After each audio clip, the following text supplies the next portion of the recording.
out there. Cole Anderson from The Independent Pianist, coming to you on New Year's Eve of 2021. I'm still at my parents' house in Washington State. And to send the old year out with a bang, I have Chopin's A-flat major Polonaise, popularly styled the Heroic Polonaise. This sobriquet, by the way, apparently originated with George Sand, pen name of Aurore Dudevant, Chopin's lover for many years. Chopin himself, of course, disliked programmatic titles for his works, always tried to avoid them whenever possible, but this one just stuck over the years as kind of an emblem of oppressed people everywhere. During Chopin's lifetime, of course, the Polonaise was already the most popular and well-known of all the historic Polish folk dances. Unlike dances like the mazurka, for example, it had become quite cosmopolitan and spread throughout Europe long before Chopin began writing polonaises.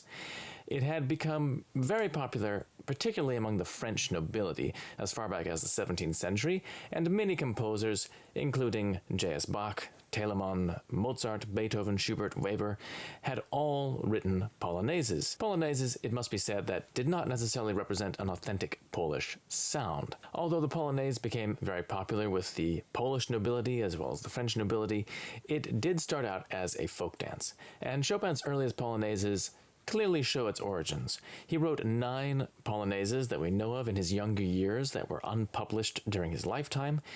In fact, a Polonaise in G minor and B-flat major from 1817 are, as far as we know, his first compositions. Then there are the 4 polonaises from Opus 26 and Opus 40.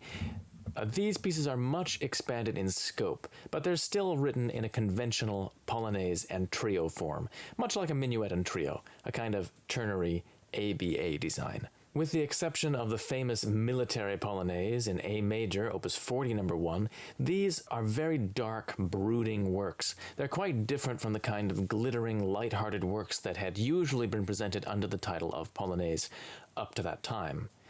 There also is a Grand Polonaise, Opus 22, which is a very popular piece, which Chopin later on linked to the Andante Spianato. This piece, although of high virtuosity, still follows the same basic design and accepted mood of the Polonaise, and is more in Chopin's earlier salon style, not much akin to these dark, serious works from Opus 26 and Opus 40. After this, Chopin wrote just 3 more polonaises, which really typify his later, more mature style. They're the F-sharp minor, A-flat major, and a work styled the Polonaise Fantasy.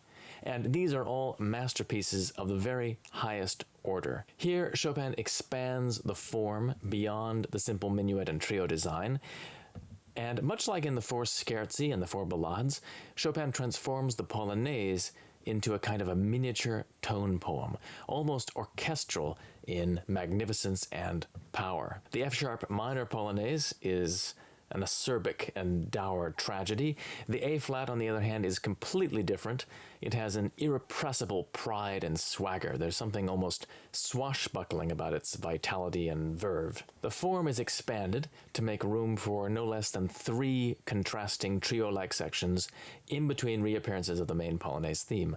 So the form is something like A-B-A-C-D-A with an introduction and a coda. You could also see it as a kind of large-scale ternary, so the C and D sections forming the middle part. The C section, with its continual left-hand octaves, was famously characterized by Liszt as the tramp of the Polish cavalry as they gather to destroy the enemy. It's a touchstone of endurance for the left hand and is unbelievably rousing when played well. The D section is perhaps the most interesting of all. It's a wandering, kind of sinuous passage that unfolds over a pedal point in the bass. It's vaguely folk-like in its disregard of settled major-minor tonality. It switches back and forth with ease, and in its drone-like accompaniment. In the main Polonaise theme, it's remarkable to me how, despite all of its glitter and all the flourishes, all the scales, trills, octaves, arpeggios, and so forth that lend a swagger to the piece's rhythm, there's still a very affecting quality to this piece. It completely transcends the kind of shallow virtuosity, the kind of striving after effects that was so much in style during the 1840s when the piece was written. Instead, this work conquers its audience with its sincerity and nobility of spirit. So please enjoy the performance and have a happy new year. I'll see you in 2022 for more great music. Until then.